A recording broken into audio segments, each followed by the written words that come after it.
बात कही थी उसी को लोगों ने थोड़ा सा उस तरह से पूछा है कि धर्म क्या है, धर्म का उद्देश्य क्या है, धर्म का संबंध संस्कृति और संस्कृति के का संबंध धर्म से कैसे है, यदि धर्म और संस्कृति सकारात्मक ऊर्जा हैं तो इसका सदुपयोग समाज कल्याण, जीवन कल्याण एवं प्रशासनिक सेवा में कैसे करें। बहुत ही अच्छा उत्तम प्रश्न है, पर मैं कोई प्रश्न का जवाब दूं उसके पहले एक छोटी सी कथा सुनाता हूं। भगवान बुद्ध के जीवन की है। एक व्यक्ति भगवान बुद्ध के पास आया और उसने 11 प्रश्न लिख के आया। उसने कहा मुझे 11 प्रश्न आपसे पूछना है। तो बुद्ध ने उसके प्रश्नों को देखा और उससे कहा कि तुम एक काम करो, 6 महीने मेरे साथ रहो। तो वो आदमी आश्चर्य में पड़ गया। उसने कहा अगर आपको प्रश्नों के उत्तर नहीं हैं और 6 महीने ढूंढने में लगेंगे तो आप मना कर दीजिए कि आपके पास प्रश्न का जवाब नहीं है, मैं लौट जाऊंगा। तो बुद्ध ने कहा नहीं, मैं तेरे प्रश्न ये वादा करता हूँ कि मैं तेरे प्रश्नों का जवाब जरूर दूंगा, पर तू साल 6 महीने मेरे साथ रहे। तो आदमी थोड़ा सा पॉजिटिव होकर सोचने को हुआ। तो जो आनंद थे भगवान बुद्ध के साथ, आनंद भीतर से पीछे से मुस्कराए और हंसते हुए बोले अरे भाई तू इनके चक्कर में मत पड़, मैं 20 साल से इनके साथ हूँ और बहुत लोगों को मैंने देखा है, लोग प्रश्न पूछने आए पर इनने किसी के भी प्रश्न का उत्तर नहीं दिया और हर एक से ये यही कहते रहे तू साल भर रुक जा, तू 6 महीने रुक जा, तू 2 साल रुक जा मेरे साथ। और जो भी आदमी रुक जाता है वो बाद में प्रश्न पूछता नहीं है। इसलिए मैं भी आश्चर्य में हूं कि आखिर इन प्रश्नों के उत्तर क्या हैं। तो मित्रों, ये प्रश्न जो है जैसे समुद्र में सतह पर उठने वाली लहरें हैं। आप कितना भी समाधान करोगे, प्रश्न एक नया प्रश्न खड़ा कर देता है। मैं आपको जवाब दूंगा, जवाब में से एक प्रश्न खड़ा हो जाएगा। तो हमारी संस्कृति में प्रश्नों के उत्तर नहीं, प्रश्नों को गिर जाने को महत्व दिया है। कि जब कोई किसी महापुरुष के साथ रहता है, जैसे हमने यहाँ देखा है जब गुरुदेव उद्बोधन करते थे, अपना प्रवचन होता था, तो हर व्यक्ति अपना प्रश्न लेकर बैठता था कि आज मेरा ये मन का प्रश्न है। और जब उनका उद्बोधन सुनता था व्यक्ति तो ऐसा लगता था कि वो प्रश्न पूछने का उसको ज़रूरत ही महसूस नहीं हुई। तो प्रश्न गिर गए, प्रश्नों के उत्तर नहीं मिले। अंतर समझ में आया ना? एक है प्रश्नों का उत्तर देना जो अंतहीन सिलसिला है, और एक ये है कि प्रश्न गिर जाएं। और प्रश्न गिरते हैं तो फिर प्रश्न पूछने की आवश्यकता नहीं रह जाती, समाधान उभर आता है भीतर से। इसलिए सच्चे अर्थों में तो प्रश्नों के जवाब आपके भीतर ही हैं। जो पूछ रहा है, जितनी भाई ने हमारी बातें लिखी हैं, उनके मन में इन सब के उत्तर भी होंगे, वो जानते होंगे। फिर भी एक सहज क्रम में हम लोग बातचीत करेंगे। स्वागत है आपका। धर्म मूलतः ये पूजा पद्धतियों से संबंध रखने वाली मात्र व्यवस्था नहीं है। पूजा पद्धतियाँ, अलग अलग संस्कृतियाँ, अलग अलग मान्यताएं, अलग अलग विचारणाएं, रीति, कर्मकांड, ये इसके कलेवर हो सकते हैं। तो धर्म तो मूलतः वही है जिसे मैंने सुबह कहा था, मनुष्यता ही धर्म है। आपके भीतर करुणा, प्रेम, दया, ममता, सहयोग, सहकार, संवेदना, साहस, पराक्रम, उत्साह, प्रज्ञा, विवेक, संतुलन, श्रद्धा, भक्ति, जब ये विषय भीतर से उभरते हैं जिन चीज़ों से, तो जिन चीज़ों से, जिन आवरणों से ये उतरते हैं वो हमारे कर्मकांड हैं। और ये जो बातें हैं जब ये फलित होती है, ये धर्म है।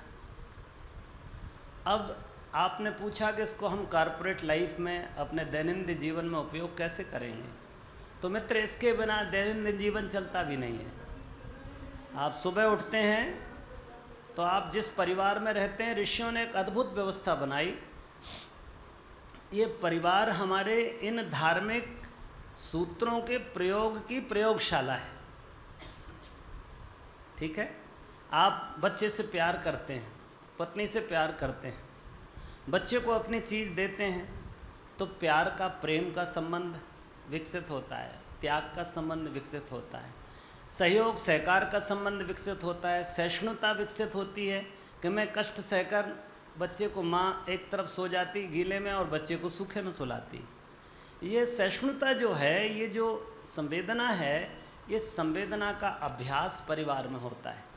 इसलिए धर्म के कर्मकांडों में, अब आप सुबह कल यहाँ यज्ञ अटेंड करेंगे तो इस प्रश्न का जवाब आपको सुबह भी मिलेगा कि हर कर्मकांड में एक किसी धार्मिक रीति, एक किसी सिद्धांत की पुष्टि होती दिखेगी। कोई कहेगा आपसे कि आप धरती माता पर एक चम्मच जल चढ़ाइए और स्पर्श करिए और संकल्प करिए कि माँ तेरे लिए हम जिएंगे मरेंगे, ठीक है ना।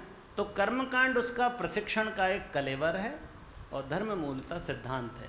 अब इन सिद्धांतों को जब आप जीवन में उतार लेते हैं तभी आप जीवन जी सकते हैं। आप अड़े अड़े अटके अटके अहंकार में डूबे ऑफिस में कभी सफल नहीं होते। जितना आप अपना एटीट्यूड शो करेंगे लोग आपके अगेंस्ट में हो जाएंगे। इसलिए व्यवहारिक जीवन में इन्हीं सिद्धांतों के आधार पर जीवन चलता है, इसके अलावा कोई मार्ग है नहीं। आप गणित से नहीं चला सकते जीवन को, 2 2 4 होते हैं तो 2 2 ऐसा नहीं होता। आपको कई बार 2 2 4 को 2 2 5 और 2 2 3 भी कहना पड़ता है, किसी का मान, किसी का भाव रखने के लिए। तो परिवार, जब आप ऑफिस में काम करते हैं तो आपको सिद्धांतों पर ऐसे लकड़ कह सकते हैं ना, काठ जैसा बन के नहीं रहना है। आपको एक लचीलापन लगता है, आपको समझौता करना पड़ता है और अभ्यास करना पड़ता है, तब आपका जीवन चलता है।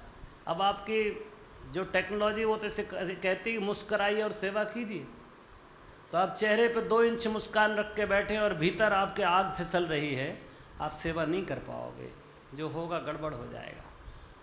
इसलिए दैनंदिन जीवन में इन्हीं सूत्रों को आधार बना करके हम सफल हो सकते हैं। आप प्रेम करिए अपने स्टाफ से, आप पारदर्शी रहिए अपने कार्यक्रम में, आप परिश्रमी बनिए अपने कार्यालय के काम में, आप पारदर्शी प्रामाणिक बने रहिए अपने अकाउंट्स में, देखो आपकी प्रतिष्ठा बढ़ेगी कि नहीं। इसलिए मित्रों, बेईमानी करना कठिन है, ईमानदार रहने में तो बहुत आनंद है, इसमें कुछ करने की ज़रूरत नहीं। ठीक, अपनी पुरानी आदतें जो शरीर मन को परेशान करती हैं, इन आदतों से कैसे बचें? बहुत सरल है। अभी तक आपने उन आदतों पर कभी विचार नहीं किया। जिस घर के कोने को आप बहारते नहीं हैं, देखते नहीं हैं, वहाँ काकरोच, खटमल, कीड़े मकोड़े, आपकी मकड़ी सब जम जाती, जाले बन जाते हैं। जाले साफ करते रहिए, जो जो बुराइयां हैं उन पर दृष्टि डालते रहिए। मैं आपसे फिर कहता हूँ कि आपका जो सहज स्वभाव है वो पवित्र है। आप भगवान के पुत्र हैं, आप ईश्वर का अंश हैं, आप पोटेंशियली डिवाइन हैं इंटरनली।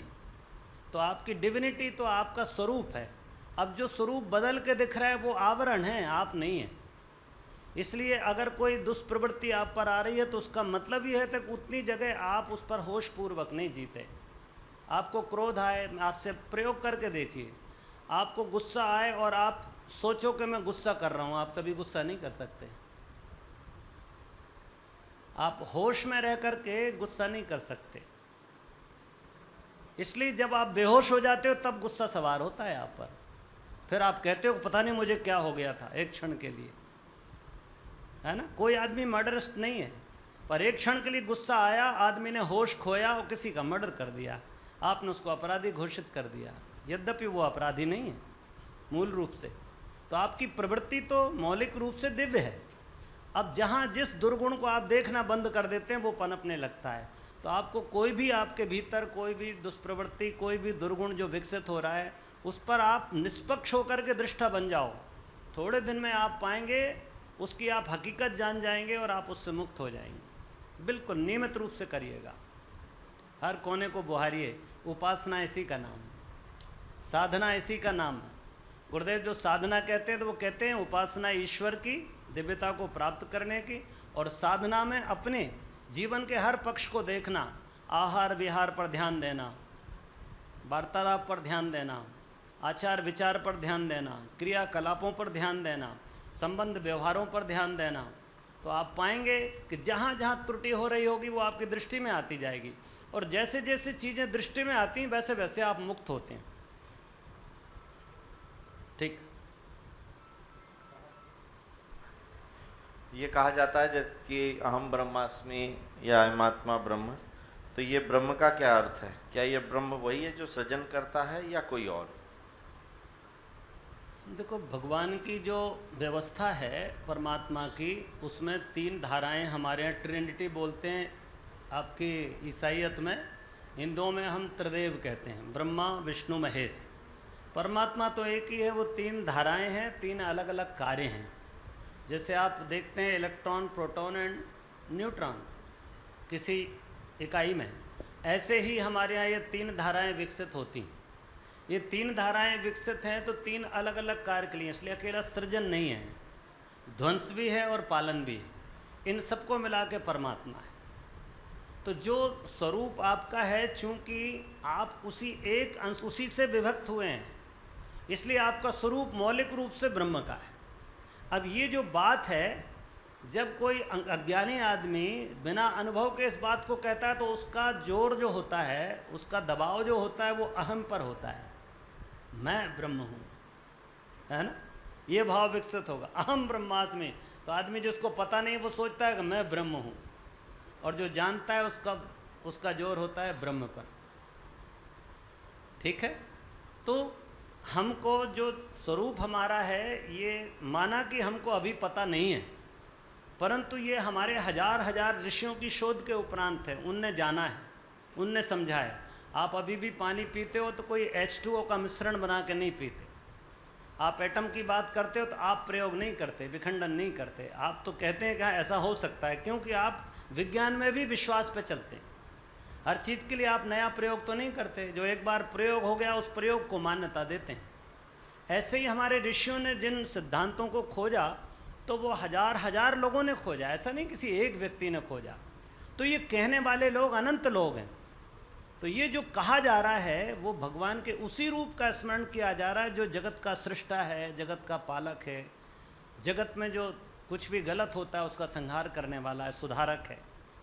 तो इस तरह से वही ब्रह्म के हम अंश हैं जो परमात्मा के रूप में है, दिव्य आत्मा के रूप में है, विराट आत्मा के रूप में है, विराट पुरुष के रूप में। यहाँ बातें हुई हैं स्वामी विवेकानंद की, तो क्या स्वामी बनना इतना आसान है जितना हमें बताया जाता है या हम सुनते हैं? भाई आसान तो बहुत है यदि आप कठिन राह छोड़ दें। समस्या ये है कि जटिलता आपने पकड़ी है और सरलता आपका स्वभाव है। इसलिए सरल बनने में तो कोई अभ्यास की आवश्यकता नहीं है ना। जो प्रयास है वो जटिल बनने में है। आप बोलो, प्रयास झूठ बोलने का होता है, सत्य बोलने का कोई प्रयास करने की आवश्यकता नहीं। सत्य तो स्वतः प्रकट है। आप जो हैं वो हैं, पर आप जो हैं वो नहीं दिखना चाहते, इसमें मेहनत है। तो गैर स्वामी स्वामी के विपरीत बनना कठिन है, स्वामी बनना एकदम सहज है, बशर्ते ये जो बाहर की जटिलता है इससे मुक्त हो। इसलिए बिल्कुल कठिन नहीं है। आपका संकल्प, आपकी दृढ़ इच्छा शक्ति, आपकी निरंतर लगन, आपका अभ्यास और आपका इस क्षेत्र में एक अभिरुचि, अगर ये सब मिल जाती हैं तो आदमी, कोई बात नहीं है, ज़रूरी नहीं है कोई स्वामी जी जैसा बहुत प्रचारित हो जाए तभी वो विवेकानंद है। इस समय भी हो सकता है लाखों करोड़ों आप में से ही, आपके बीच से ही कोई विवेकानंद हो, जो भले ही प्रकट होकर के बाहर नहीं काम कर रहे हैं परंतु उनका जीवन उस लेवल का हो सकता है। क्योंकि चेतना में विवेकानंद जी और आप में कोई भेद नहीं। उसके प्रदर्शन में या दिखने में या प्रकटीकरण में भेद हो सकता है। इसलिए मौलिक रूप से आप स्वामी ही हैं और आपने ओढ़ा हुआ है या जो जटिलता पकड़ ली है उसके कारण आपका स्वरूप भिन्न है। तो कोई कठिन काम नहीं। विवेकानंद जी हमारे लिए, हालांकि एक बात और मैं कहता हूँ कि ये बात भी बहुत बेमानी है कि आप विवेकानंद बन जाएं। अगर ऐसा होता तो भगवान सांचे तोड़ देता और वही वो पैदा कर रहा होता। बुद्ध पैदा होते, राम पैदा होते, कृष्ण पैदा होते, क्यों भाई? गांधी पैदा होते पर ना तो बुद्ध पैदा हुए दूसरे, ना गांधी, ना कृष्ण, ना राम, ना विवेकानंद। दूसरा सांचा होते ही नहीं है। विवेकानंद अकेले थे, अकेले गए। आप कोई अलग बनेंगे जब भी बनेंगे, विवेकानंद नहीं बनेंगे। ठीक है ना? दूसरों का प्रभाव हम पर अधिक क्यों होता है? स्थिरता कैसे लाएं स्वयं पर? स्वाभाविक रूप से जिसकी आप छाया में रहते हैं, जिसकी आप छाया में रहते हैं वो आपसे बड़ा होता है, प्रभावकारी होता है। तो स्वाभाविक रूप से आपने साइफन सिस्टम देखा होगा, 2 टंकियों में पानी भरा रखा है, एक में कम है, एक में ज़्यादा है। ज़्यादा वाला छोटे में भर जाता है अपने आप, उसमें कोई प्रयास पुरुषार्थ की ज़रूरत नहीं होती। अपने को बड़ा करिए। जब आप अपने को ऊंचा उठाते हैं, जब अपने को महान बनाते हैं, तो दूसरों के प्रभाव में नहीं आएंगे। प्रभाव में आने का मतलब यह है कि हम आत्महीनता से के शिकार हैं, या हम उस योग्य नहीं बन पाए जिस योग में दूसरा है, तो हम उसको पसंद कर लेते हैं और उसको ओढ़ लेते हैं। ये ओढ़ना सच में ही गलत है। आप किसी के व्यक्तित्व को ओढ़ के नहीं रह सकते। आप कोई के सिद्धांत को, कोई आदर्श को आप यथावत नहीं अपना सकते, ये असंभव हो ही नहीं सकता। इसलिए परंतु आपको अपने विकास के लिए, अपने उत्थान के लिए कोशिश करनी और अपनी लाइन बड़ी करनी। ठीक है? छाया का मतलब ही होता है आपने किसी की अधीनता स्वीकार कर ली, आपने किसी की दासता स्वीकार कर ली, आपने किसी की गुलामी स्वीकार कर ली। वो जो कहेगा वो मान लेंगे। क्यों? क्योंकि मुझे पता नहीं। छोटा बेटा है, अभी कमज़ोर है, चल नहीं सकता, बाप डांटता है तो, माँ डांटती है तो, भाई मारता है तो, तभी वो घर में ही रहता है। अगर वो ताकतवर होता तो छोटा सा बच्चा घर छोड़ कर भग जाता कि सब लोग मेरे पीछे लगे रहते हैं, जो देखो वही चमका रहा है, मुझे इधर मत बैठ, उधर मत कर, ये मत कर, वो मत कर। होता है ना? सुबह से शाम तक किसी बच्चे के जीवन को देखो, जितना उसको सताया जाता है, जितने उस पर आदेश पारित किए जाते हैं, जितना मिलिट्री रूल उस पर लगता है, अगर कोई समर्थ आदमी होता तो भाग खड़ा नहीं होता क्या? पर वो नहीं होता, क्योंकि वो कमज़ोर है। तो जो कमज़ोर रहता है वो समर्थ की दास्ता स्वीकार कर लेता है। अपने को समर्थ बनाइए। हम कैसे परीक्षण करें कि हमारे अंदर गायत्री का निवास है या गायत्री आत्मसात हो रही है? फिर वही प्रश्न है, मूल रूप से तो हम हैं ही। गायत्री आत्मसात कहाँ होगी? जो चीज़ गुमी नहीं है, जो बाहर नहीं है, उसको ढूंढिए कैसे? जो दूर नहीं है उसके पास कैसे जाइए? है ना? आदमी कह रहा है भगवान को खोज रहा हूँ, तो खोज तो उससे सकते हैं जो गुम गया हो, और भगवान गुमा नहीं है। मैं भगवान के पास जा रहा हूँ, पास उसके जा सकते हैं जो दूर हो। तो जो आपसे दूर नहीं है, जो आप में स्वयं ही है, इवन आप जो स्वयं है वही है, तो उसे खोजा और ढूंढा नहीं जा सकता। उसे अनुभव किया जा सकता है, उसको उद्घाटित किया जा सकता है, उसको प्रभाव में लाया जा सकता है। जैसे कोई चीज़ है, एक बीज पड़ा है, उस बीज कहे कोई कि मैं तो साहब वृक्ष बनना चाहता हूँ, तो वृक्ष ढूंढने जाए तो बीज वृक्ष कहाँ ढूंढेगा? बीज को गलना पड़ेगा, बीज के भीतर से ही वृक्ष प्रकट होगा। तो ऐसे ही बीज रूप में परमात्मा अंश रूप में हमारे भीतर है। उसको ना तो खोजने की आवश्यकता है, ना ढूंढने की आवश्यकता है। गहरे उतर करके, आत्मचिंतन करके, ध्यान में बैठ करके और ऊपर की अवस्थाओं में जा कर के उसको अनुभव करने की आवश्यकता है। इसलिए ये बात मैं फिर कहता हूँ आपसे, सुबह भी मैंने कहा था कि दुनिया की इस भाग दौड़ से कभी थोड़ा समय निकाल कर अपने विषय में भी सोचना शुरू करिए। कभी पूछिए तो कि मैं कौन हूँ, हो सकता है एक दिन उत्तर आ जाए। अभी हमने पूछा ही नहीं, इसलिए वो प्रतीक्षा में है कि कोई पूछे और मैं बताऊं कि मैं कौन हूँ, है ना? कोई जानने की कोशिश करे तो मैं दिखूं। तो हमको ये कोशिश करनी है बस कि अपने अनुभूति के स्तर पर आना, और इसके लिए ही ध्यान है। और ध्यान तभी संभव है जब आप बाहर की भाग दौड़ से मुक्त हो जाते हैं। एकाग्र चित्त, शुरुआत वाला ध्यान का पहला चरण एकाग्रता है। पहले आप एकाग्र होते हैं, अभी अनेकाग्र हैं। आप 100 बातों के विषय में सोचते हैं, दुनिया के विषय में, अपने विषय में कभी नहीं सोचते। जब भी चिंतन उभरता है, कोई दूसरे का चिंतन उभरता है, दूसरी बात दिखती है, दूसरा काम दिखता है, दूसरा विचार दिखता है। तो मैंने कहा था ना सुबह कि हमारा जीवन वरांडे में ही निकल जाता है, घर के अंदर प्रवेश नहीं होते। तो अपने घर में प्रवेश करिए, जरूर दिखेगा भीतर का प्रकाश। अपने दरवाजे खोलिए, सूरज तो चमक ही रहा होगा। ये अंग्रेजी में पूछा है, मैं हिंदी में पूछ देता हूँ कि यदि सब कुछ हमारे कर्म के ऊपर निर्भर है तो हमें भगवान पे विश्वास की क्या ज़रूरत? और आपके हिसाब से भगवान क्या है?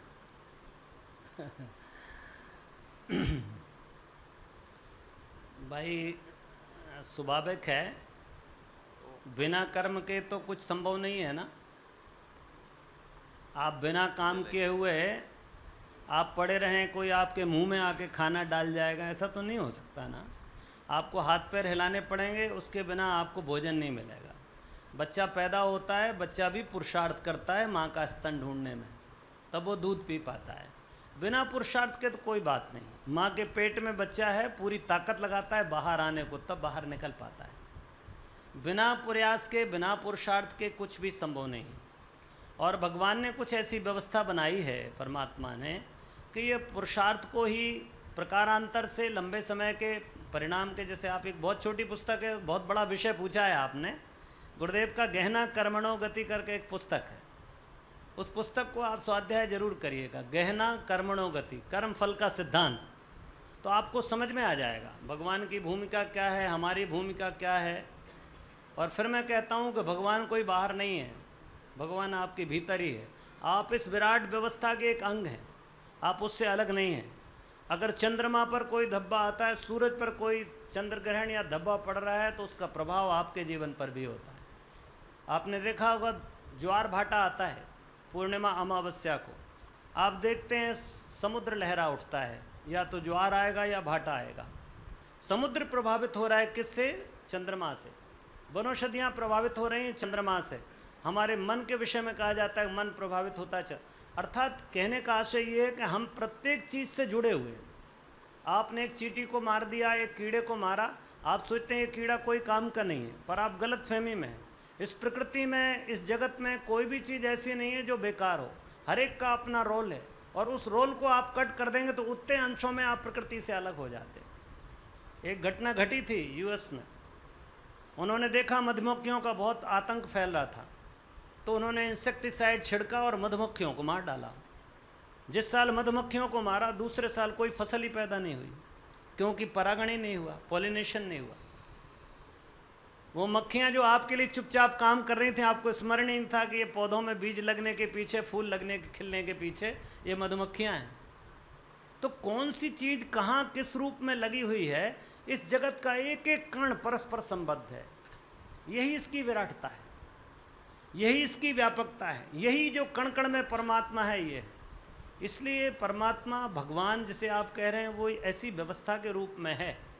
इसलिए कर्मफल का सिद्धांत सत्य है। कोई भी काम करोगे उसका प्रतिफल अवश्य होगा। आप एक पेड़ काटते हैं, पेड़ से प्रकृति में कहाँ फर्क पड़ रहा है, कितने जीव जंतुओं का भोजन समाप्त हो रहा है। अभी आपने एक में अध्ययन पढ़ रहा था कि इस समय ग्लोबल वार्मिंग है, और ग्लोबल वार्मिंग के कारण धरती का तापमान बढ़ रहा है। तो मछलियाँ समुद्र के अलग अलग क्षेत्रों में अलग अलग किस्म की प्रजातियों की मछलियाँ हैं। वो मछलियाँ एक पर्टिकुलर टेम्परेचर पर मेटिंग करती। जब उनको बच्चे देने होते हैं तो मछलियाँ हज़ारों किलोमीटर की यात्रा करके उस गर्म धारा में पहुँचती हैं जहाँ उनको मेटिंग संभव हो पाता है, जहाँ उनका प्रजनन होता है। वो बच्चे पैदा करती हैं और फिर अपने क्षेत्र में लौट आती हैं। अब ग्लोबल वो धाराएँ परस्पर अंडर करेंट्स, हमारे आपने जो गर्म जल धाराएँ, ठंडी जल धाराएँ आपने समुद्र में पढ़ा होगा, भूगोल पढ़ने वाले लोगों ने। तो वो जल धाराएँ जब प्रवाह में रहती हैं तो उनके माध्यम से ही वो एक क्षेत्र से दूसरे क्षेत्र तक जाती हैं। अब अगर यहाँ का तापमान बढ़ गया तो जलधारा जो ठंडे से गर्म की ओर जा रही थी उसका प्रवाह बंद हो गया। अब प्रवाह बंद हुआ तो ये मछली यहाँ पर सिर्फ जीवन यापन कर सकती, बच्चे पैदा नहीं कर सकती। इसलिए उधर मूवमेंट ही नहीं हुआ, मछली का मेटिंग ही नहीं हुआ, बच्चे पैदा ही नहीं हो, तो प्रजाति समाप्त हो गई। यानी कि एक छोटा सा प्रभाव भी, एक पेड़ कटने का प्रभाव भी इस जगत की जो संचार व्यवस्था है उसमें प्रभाव डाल देती है और जीवन को नष्ट करती है। तो जब कभी भी कोई त्रुटि हम कोई भी, इसलिए तो भारतीय जीवन की गरिमा है। पश्चिम ने तो सिर्फ उपभोग सीखा है, हमने तो तेन त्यक्तेन भुंजिता कहा है। हमने अगर ऋषि ने खेत में हल चलाया, उसको समझ में आ गया कि मैंने आवश्यकता से अधिक अन्न लिया, पहले तो वो छिन्न अन्न दाने फेंक दिए, जो पैदा हो गया उसको काट लाया, उससे अपना भोजन कर लिया। जनसंख्या बढ़ी, शिष्य बढ़े, कुटुंब बड़ा हुआ, गुरुकुल बड़ा हो गया, भोजन ज़्यादा चाहिए, तो उसने कृषि खोजी और जब हल चलाया तो उसको एहसास हुआ कि मैंने माँ का पेट चीरा है, इससे मैंने अतिरिक्त अन्न लिया है, तो लौटाना चाहिए। यज्ञ की शोध हो गई। उसने एक ऐसा विधान खोजा जिससे पर्जन्य वर्षाया जा सकता है। जो प्राण उसने धरती से अतिरिक्त खींचा था, यज्ञ के धूम्र में उसने पर्जन्य पैदा किया, और पर्जन्य पानी के साथ बरस करके धरती में मिल गया। वो जो चक्र था वो पूरा हो गया। ये यज्ञ है, ये यज्ञ का ज्ञान विज्ञान है। इसे पर्जन्य कहते हैं। या वर्षावर्ती करने का काम और बादल गिराने का काम, ये काम नहीं है। ये बहुत गहरा विज्ञान है यज्ञ का। ये प्रकृति से जुड़ा हुआ विज्ञान है। तो मित्र, इस तरह से हमको सोचना चाहिए। कोई भी काम करेंगे उसका प्रभाव कहीं ना कहीं पड़ता ही है। ये एक भाई ये पूछ रहे हैं कि अगर हमें दोस्त सही नहीं मिल रहे हैं तो उनसे दोस्ती बनाए रखना ठीक है या उनसे दूर रहकर अकेले रहना ठीक है? भाई, मेरे जीवन की एक घटना है ऐसी, मेरे जीवन की घटना है बिल्कुल व्यक्तिगत। मैं यहाँ आया और यहाँ मैंने संकल्प ले लिए डायरी में, गुरुजी के प्रभावित होकर के। इतने बजे उठूँगा, इतने बजे जगूँगा, इतना जब करूँगा, ये नहीं खाऊँगा, वो नहीं खाऊँगा, ऐसा नहीं करूँ। बहुत सारी मैंने डायरी भर ली। और जब मैं लौट के गया तो बहुत मुसीबत हो गई हॉस्टल में, क्योंकि सब उल्टा करने वाले लोग थे, जितने भी लोग थे। तो मेरे लिए तो ऐसी मुसीबत हो गई कि अब तो मरण, जीवन मरण का प्रश्न खड़ा हो गया। भगवान से मैंने बहुत प्रार्थना की, साहब मैं फंस गया आपके चक्कर में, ये मेरे से संभव ना हो सकेगा। तो मुझे भगवान ने एक प्रेरणा दी कि बेटे तुम नहीं बदल सकते, तुमने तो संकल्प ले लिया है, तो तुम अपनी फौज बढ़ाओ। समझ गए ना? बीमारी फैलानी पड़ती। एक आदमी गांव में आया, धोखे से उसकी नाक कट गई। नाक कटी, गांव में प्रवेश हुआ, उसने कहा सब लोग नकटा कहेंगे। बड़ा चिंतित हो गया कि अब तो मेरी बड़ी मुश्किल है, हर आदमी नकटा बोलेगा, मुझको नाम कोई नहीं लेगा। तो उसने गांव में प्रवेश करते हुए वाह वाह वाह, धन्य है प्रभु, क्या चतुर्भुज रूप है आपका, आहा, क्या शंख चक्र गदा पद्म। तो लोगों ने पूछा कहाँ दिख रहा है भाई? अरे कहने भैया ये नाक की ओट में छिपा था भगवान। जिस दिन से नाक कटी है बिल्कुल चतुर्भुज स्वरूप का दर्शन हो रहा है, और गदगद हो गया, नाच रहा है, वाह वाह वाह वाह। तो उसने कहा कमाल की बात है। एक आदमी तैयार हो गया, तो कहने चलो तुमको देखना है? कहने हाँ मेरे को भी देखना है। ले गया, उसकी नाक काट दी। नाक काटी तो उसने कहा कुछ नहीं दिख रहा। कहने चुप रहो, नहीं तो सब नकटा कहेंगे।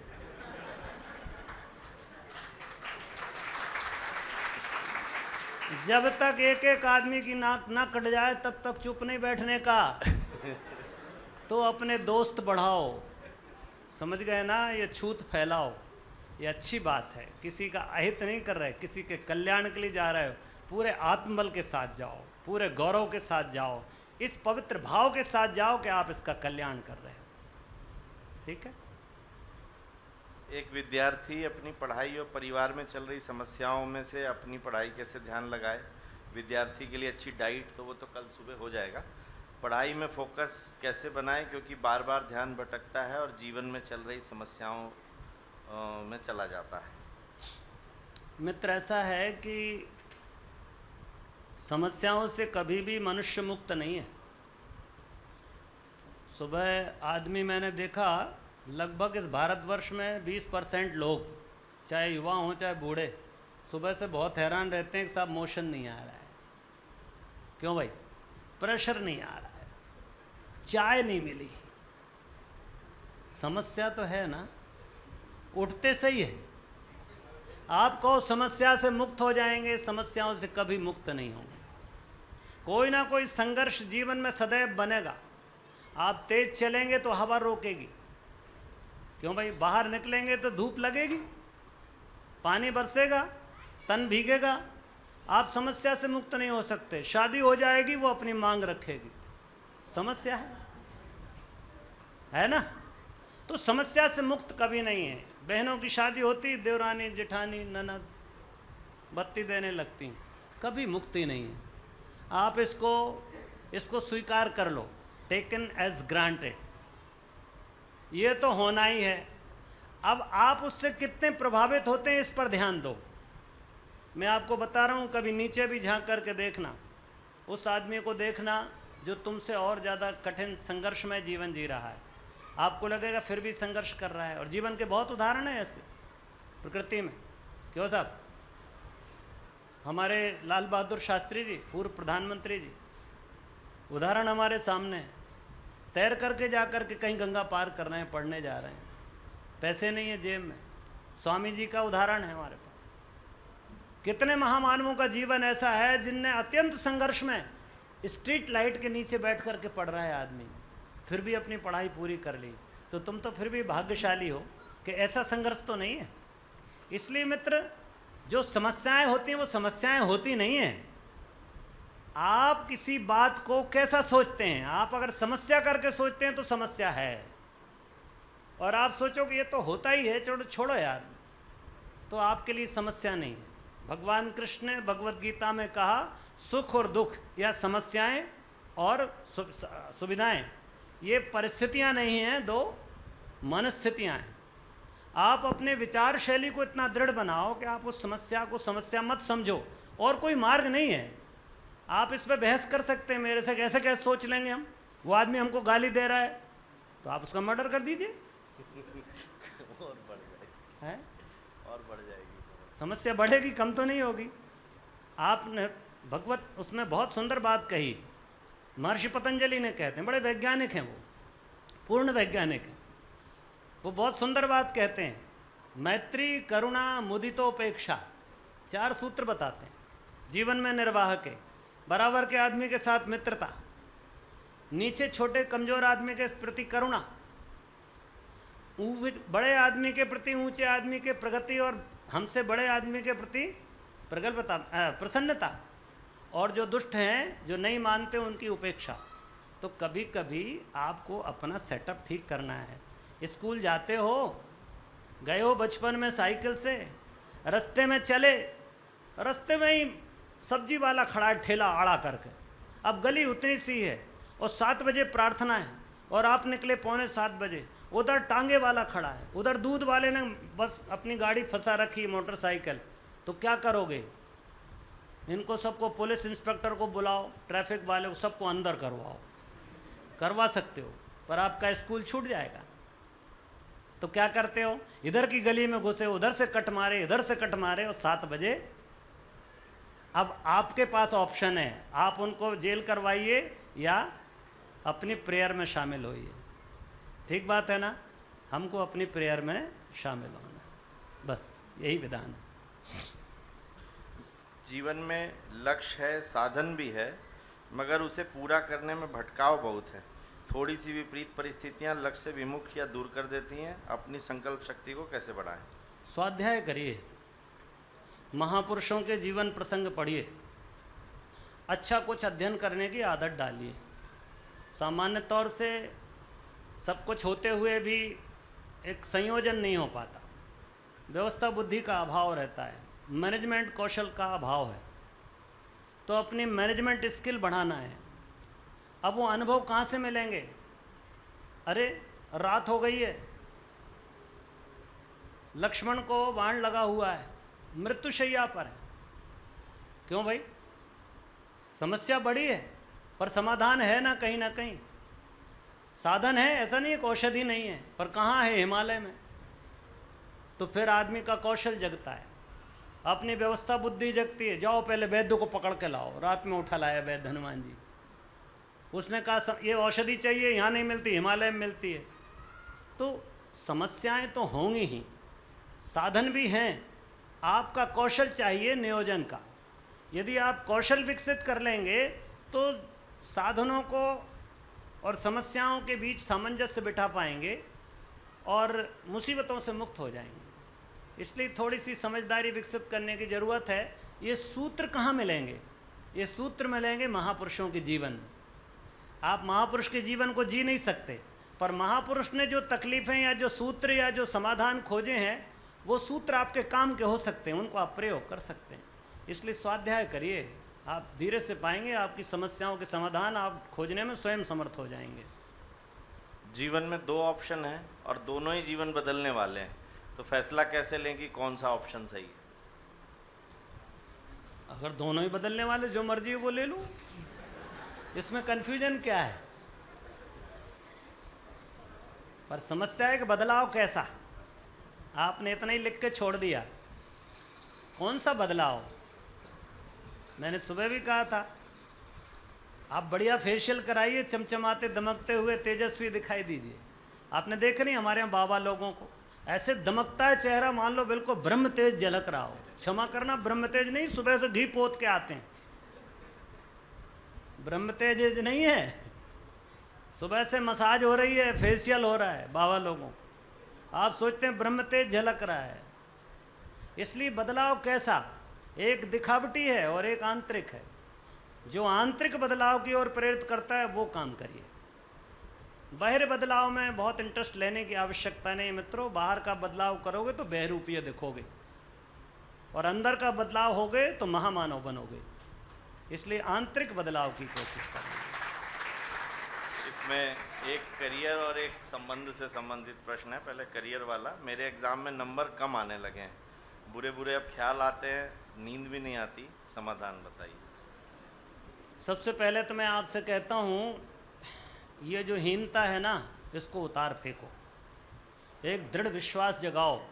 गुरुदेव ने इसके लिए एक बहुत सुंदर सूत्र लिखा है, और आप आश्चर्य करोगे, ये ऐसा नहीं है कैसी बात है। मेरा एक मित्र बहुत डिप्रेशन में चला गया, उसको कॉम्पिटिटिव एग्जामिनेशन के इंटरव्यू में जाना था। वो मेरे पास आया, बोला मैं यार ऐसा लग रहा है मैं तो पक्के में फेल हो जाऊंगा, मैं रिजेक्ट हो जाऊंगा, मैं सेलेक्ट नहीं होऊंगा। आप आश्चर्य करोगे, मैंने सिर्फ उससे छोटी मोटी बातें की और उससे एक सूत्र कहा। मैंने कहा हमारे गुरुदेव कहते थे बेटे, अपना मूल्य समझो और विश्वास करो कि तुम संसार के सबसे महत्वपूर्ण व्यक्ति हो। अब थोड़ी देर के लिए सामने वाले को बेवकूफ़ समझने में कोई समस्या नहीं। इंटरव्यू बोर्ड को थोड़ी देर के लिए बेवकूफ़ समझ लेना और तू सोचना ज्ञानी तू ही है, जीत जाएगा। कॉन्फिडेंस की बात ही अलग है। इसलिए अपना कॉन्फिडेंस विकसित करो। ऐसे हताश निराश होने की आवश्यकता नहीं है। नंबर कम आने लगे ये कोई बीमारी नहीं है कि जिसका इलाज हो जाए। निश्चित रूप से खोजोगे तो गुरुदेव कहते हैं असफलता सिर्फ ये सिद्ध करती है कि सफलता के लिए प्रयत्न पूरे मन से, मनोयोग से नहीं किया गया। कहीं मनोयोग में कमी हो रही हो, उसको ठीक कर लो बस। एक इन्हीं का प्रश्न है कि मैं काफ़ी इमोशनल हूँ और जिन लोगों से भी प्यार करता हूँ वो लोग करीब आते हैं और हर्ट कर जाते हैं, जिससे मैं बहुत दुखी हो जाता हूँ और अब बर्दाश्त नहीं कर पाता।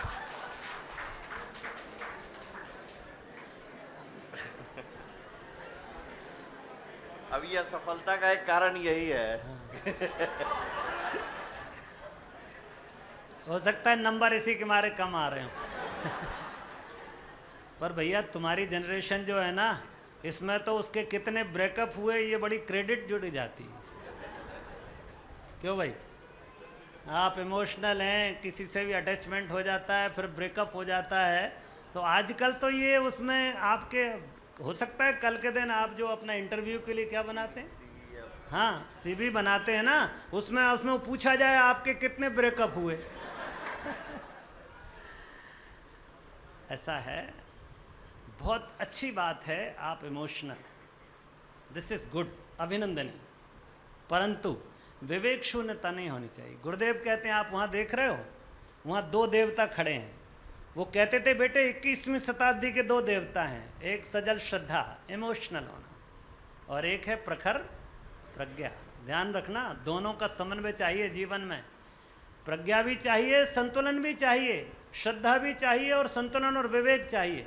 जब आप साधना के क्षेत्र में आगे बढ़ते हैं तो हमारा पंचकोश की साधना कराई जाती। आजकल तो मैं पढ़ के बड़ा अच्छा लगा कि हमारी सरकार, केंद्र सरकार आपके पाठ्यक्रम में पंचकोशी शिक्षा पद्धति लागू कर रही। तो उसमें एक कोश होता है हमारा मनोमय कोश। उस मनोमय कोश के जागरण में जो उसका स्वरूप उभर कर आता है, या जो उसका प्रतिफल दिखता है जागरण का, कि विवेक और संतुलन आ जाता है जीवन में। घटनाओं को, किसी में बहुत इमोशनल नहीं होना, किसी में बहुत ज़्यादा डिप्रेस नहीं होना, किसी में बहुत ज़्यादा फूल नहीं जाना, ऐसी स्थिति निर्मित होती है कि एक संतुलन आ जाता है, एक समत्व आता है, एक ठहराव आ जाता है, एक संतुलन हो जाता है और विवेक पूर्ण रहता है। पर इसके अगले चरण में एक हमारा कोश होता है जिसे हम विज्ञानमय कोश कहते हैं। उस विज्ञानमय कोश में संवेदना है, भक्ति है, प्रेम है, करुणा है। तो दोनों में समन्वय चाहिए, तब कहते हैं कि जो पंचम कोश है, आनंदमय कोश, तब जगता है। जब आप विवेक अर्थात संतुलन, प्रज्ञा और संवेदना दोनों का समन्वय बिठा लेते हैं। इसलिए संतुलन बनाए रखिए प्रज्ञा में और संवेदना में, बस होगा। थोड़ा सा कठिन है वैसे ही, जो भावनाशील हमारे यहाँ बहुत लोग आते हैं रोने लगते हैं, आप समझाइए, बहुत मुश्किल है समझाना, छोटी सी बात पे हर्ट हो जाते हैं। आपकी समस्या ये नहीं कि दूसरे धोखा दे रहे हैं, आपकी समस्या आप स्वयं हैं। आपने इतनी एक्सपेक्टेशन संवेदनशील होकर के रख लेते हैं कि मानो कि जगत सिर्फ आपके लिए है, और ऐसा होता नहीं मित्र। बहुत सारी सापेक्ष व्यवस्थाएं चलती हैं, आप सब अच्छा करते हुए आपको अच्छा नहीं मिलेगा, ऐसा होता है। इसलिए संतुलन बिठाइए विवेक पूर्वक अपनी संवेदना में, अर्थात अपने इमोशंस में, और आप अपनी प्रज्ञा में संतुलन बिठा करके रखिए तो आनंद होगा जी। ईश्वर के अस्तित्व के बारे में बताइए, क्या सचमुच ईश्वर विद्यमान है? पाश्चात्य दर्शन शास्त्री नीत्शे कहते हैं कि ईश्वर मर गया है, क्या वर्तमान में ये विचार प्रासंगिक है? नहीं, मैं ये पूछता हूँ आपसे, दोनों बातें हैं। मैं आपसे फिर कहता हूँ, आपसे कहूँगा बोलो, मैं पूछता हूँ आपसे, ईश्वर है ना? है ना? अभी इनने कहा है, कितने लोगों ने जान लिया? अच्छा, ईश्वर नहीं है? नहीं है, तुमने जान लिया कि नहीं है? फिर किसने बताया तुमको? नीत्शे ने बताया, इसलिए कह रहे हो। जब 1917 में जब रूस में क्रांति हुई और कम्युनिज्म आ गया, उनने सब मठ मंदिर बंद करा दिए और पढ़ाना शुरू कर दिया कि ईश्वर नहीं। ठीक, देश पूरा नास्तिक हो गया, पढ़ा रहे थे, और भारत का बच्चा कहता है ईश्वर है। किसी से भी पूछो, छोटे बच्चे से, भगवान है, उनका है, पर ये उधारी है, ये कहीं से बोरोड है। चाहे वो ईश्वर नहीं है ये कहता हो, और चाहे ये कहता हो कि ईश्वर है, दोनों ही चीज़ें उधारी की हैं, आपकी नहीं है। तो आपको मित्र अगर ईश्वर है या नहीं है ये जानना है तो अनुसंधान करना पड़ेगा। मैं कह दूँ ईश्वर है, आप मानोगे? नहीं मानोगे। और मैं कह दूँ ईश्वर नहीं है, आप मानोगे? नहीं मानोगे। इसलिए ईश्वर अनुसंधान का विषय है, खोज का विषय है, या कहें कि अनुभूति का विषय है। इसे आप ऐसे किसी पुस्तक में पढ़ के ईश्वर है या ईश्वर नहीं है ऐसा डिसाइड नहीं कर सकते। ठीक है? जहाँ तक भारतीय दर्शन, भारतीय जीवन, भारतीय मनुष्यों का विचार है, हम लोग ईश्वर के अस्तित्व को सर्वव्यापी मानते हैं। वो ओमनीपोटेंट है, ओमनी प्रेजेंट है, सर्वव्यापी है। एको देवा सर्वभूतेषु गूढ़ा, सबकी अंतरात्मा में विराजमान है, वो सब में विद्यमान है। कण कण में ईश्वर है, ईश्वर अंश जीव अविनाशी, हर जीव में ईश्वर है। जड़ चेतन जग जीव में सकल राममय जान, यानी कि जड़ और चेतन जो कुछ भी दिखाई दे रहा है वो सब ईश्वरमय है। इसलिए हमारे यहाँ एक बहुत जोरदार मान्यता है, जड़ क्या और चेतन क्या। तो लोग कहते हैं जड़ जो है ना उसमें ईश्वर नहीं है, चेतन में ईश्वर है, ऐसा बोलने लगे। नहीं नहीं नहीं, ऐसा नहीं। हमारे यहाँ जड़ में भी ईश्वर और चेतन में भी ईश्वर की मान्यता है। जड़ में जो ईश्वर है, जहाँ ईश्वर सोया हुआ है वो जड़ है, और जहाँ जागा हुआ है वो चेतन है। इसलिए जब ये सत्ता जहाँ सक्रिय है वहाँ पर वो चेतन कहलाती है, और जहाँ निष्क्रिय है वो जड़ कहलाता है। तो इसलिए ईश्वर है नहीं है ये विवाद का, डिबेट का विषय नहीं है, अनुभूति का विषय है। वो करने की कोशिश करो, मज़ा आएगा। आध्यात्म का सही समय आयु क्या है? लोग कहते हैं कि अभी युवा हैं, इसका सही समय नहीं है, हमें छिपाना पड़ता है कि हम साधना करते हैं। एक बात तो उन्होंने ये लिखी है। दूसरा लिखा है कि जहाँ भौतिक वस्तुओं की अधिकता से हमारी औकात मापी जाती हो, वहाँ अगर हम अपने मन को मारें और कहें कि सब मोह माया है तो हमारा पुरुषार्थ का क्या महत्व? बड़ी जोरदार बात है भाई, हैं? क्या था पहले, शुरुआत क्या थी? पहला तो उम्र, आध्यात्म की उम्र, अभी समय नहीं है। हाँ भाई, अब मेरे को समझ में नहीं आती, अगर आपके भीतर आत्मा है, आप भारतीय मनीषिया को मानते हैं, भारतीय चिंतन को मानते हैं, तो या अन्य देश के भी, दुनिया के भी सभी जगह, तो आत्मा का अस्तित्व हम लोग मानते हैं, और ये मानते हैं आत्मा ईश्वर का अंश है, और अध्यात्म जो है इस आत्मा विषय ज्ञान है। ठीक है? तो जिस दिन से आपकी आत्मा आई है उसी दिन से अध्यात्म जरूरी है। ऐसा तो नहीं होता कि आत्मा अभी आ गई फिर आत्मा के विषय में 50 साल बाद सोचेंगे। क्यों भाई? ये मान्यता झूठी है और थोती है। जब आपके हाथ कांपने लगे, जब कानों से सुनाई ना दे, जब आंखों से दिखाई बंद हो जाए, जब दांत मुंह आपके हाथ पैर कांपने लगे, चलते ना बने, तब आप क्या अध्यात्म अपनाएंगे? तब तो हमारे यहाँ आते हैं लोग बाग, बहुत सारे लोग आते हैं कि साहब अब आध्यात्मिक जीवन जीना चाहते हैं। तो गुरुदेव कहते थे बेटे हड्डियाँ लेकर आए, इसकी व्यवस्था बनाओ कहीं, आज नहीं तो कल टरकेगा, उधर ले जाना पड़ेगा खड़खड़ी में, फिर अस्थियाँ विसर्जन। तो ये अलग ऐसा नहीं है।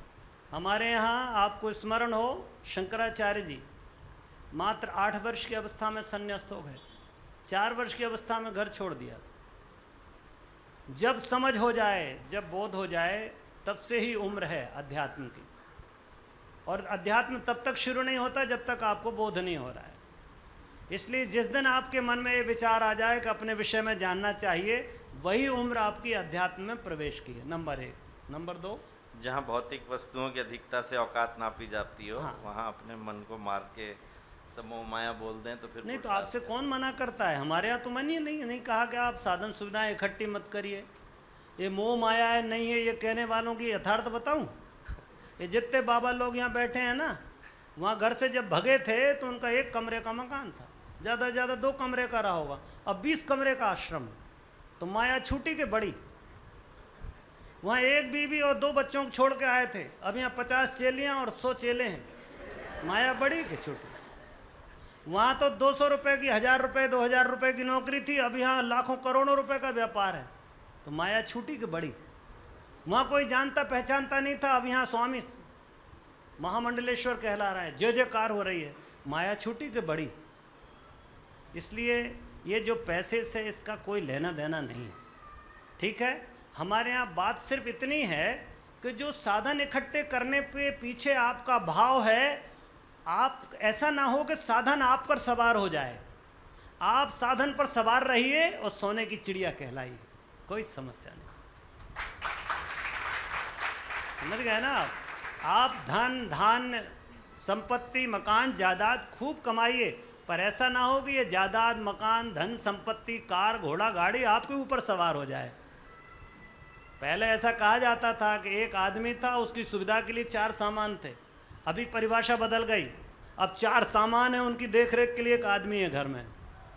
सुबह से शाम तक उसी को पोंछने धोने में लगा रहता। हम तो यहीं भी देखते हैं, सुबह से उठ के अपनी कार साफ कर रहा है, भले ही चलाए चाहे ना चलाए, पानी डालता है, साफ करता है, फिर ढक देता है, फिर दूसरे दिन फिर सुबह निकालता है, तब तक थोड़ी धूल चढ़ जाती, फिर पहुँचता है, फूंकता है, फिर पहुँचता है, फिर ढक देता है। पता नहीं क्या हो रहा है। तो ऐसी कार वो नहीं चला रहा, कार उसको चला रही है सुबह से। वो सुबह से कार लेके नहीं निकल रहा, कार उसको सुबह से लेके निकलती, चल पहुँच। ऐसा नहीं होना चाहिए। आप पर साधन हावी ना हो, आप साधन को नियंत्रण में रखें, तो कोई भी साधन एकत्रित करने की मनाही नहीं है। छोटा सोचने की जरूरत नहीं, खूब साधन इकट्ठे करिए, गुलाम मत बनिए। ध्यान से संबंधित 2 प्रश्न हैं, दोनों एक साथ बोल देता हूँ। ध्यान के समय मस्तिष्क एकाग्र अवस्था में नहीं रहता, अनावश्यक अथवा कुछ बातें सामने आने लगती हैं, ध्यान एकाग्रता के क्या करें?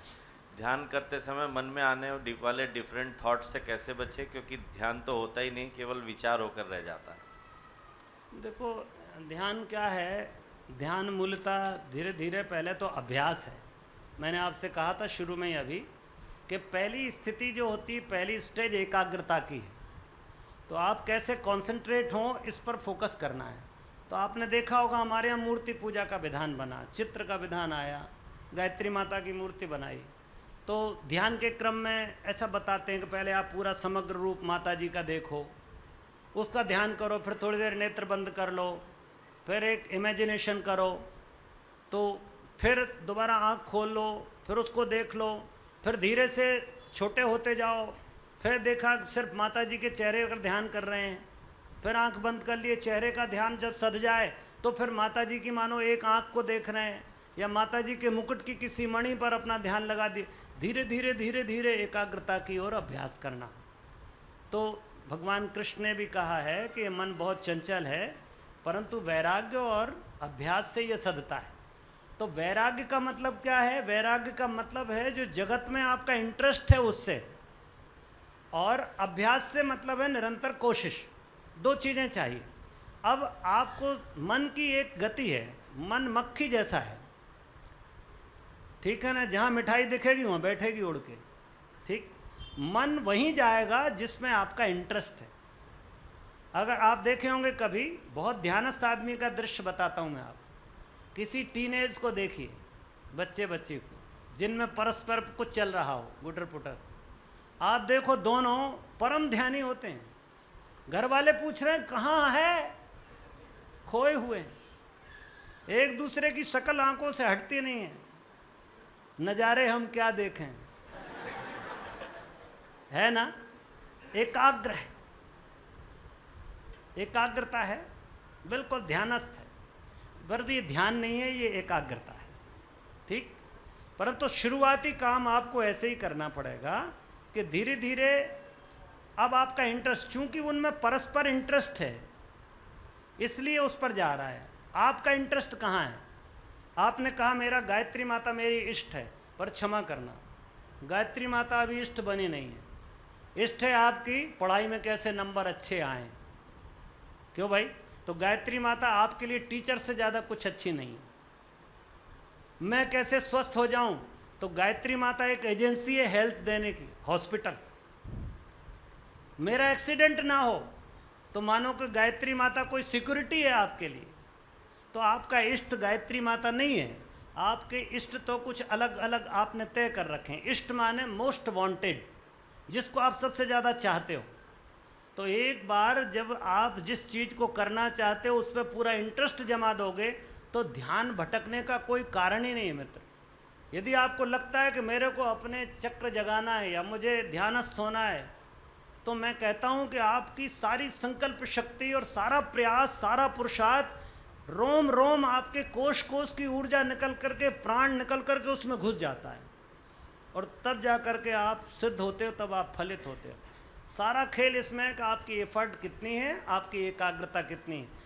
ये जो आपका इंटरेस्ट है पर्टिकुलर अपने इष्ट में, यही वैराग्य है। क्योंकि जब आप इसमें इंटरेस्ट करते हो तो आपको संसार से इंटरेस्ट आपका खत्म हो जाता है। अब आपका संसार में इंटरेस्ट है तो ध्यान भी संसार में, इष्ट आपका संसार है तो संसार में जाइए। इसलिए मन जाता है, बार बार भटकता है। तो मन को एकाग्र करने के लिए दो ही तरीके हैं, वैराग्य और अभ्यास, निरंतर कोशिश, और दूसरा अपने विषय विशेष, अपने इष्ट में रुचि जगा देना। एक तो नेगेटिव ये होता है कि मैं ये छोड़ दूंगा, मैं वे छोड़ दूंगा, कभी नहीं छूटता, क्षमा करिएगा, ये प्रोसेस ही गलत है। ये नेगेटिव प्रोसेस है छोड़ने की, आप तो पकड़ने की प्रोसेस करो।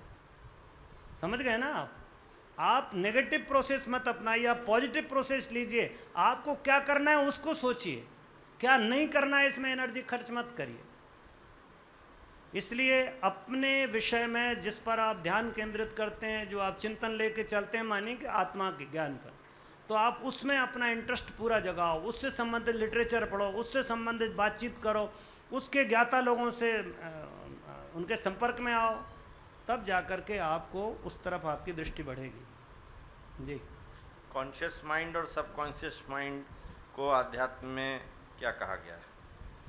चेतन अचेतन कहा जाता है। एक मन वो है जो आप जागृत अवस्था में जो आप काम करते हैं, क्रियाकलाप करते हैं।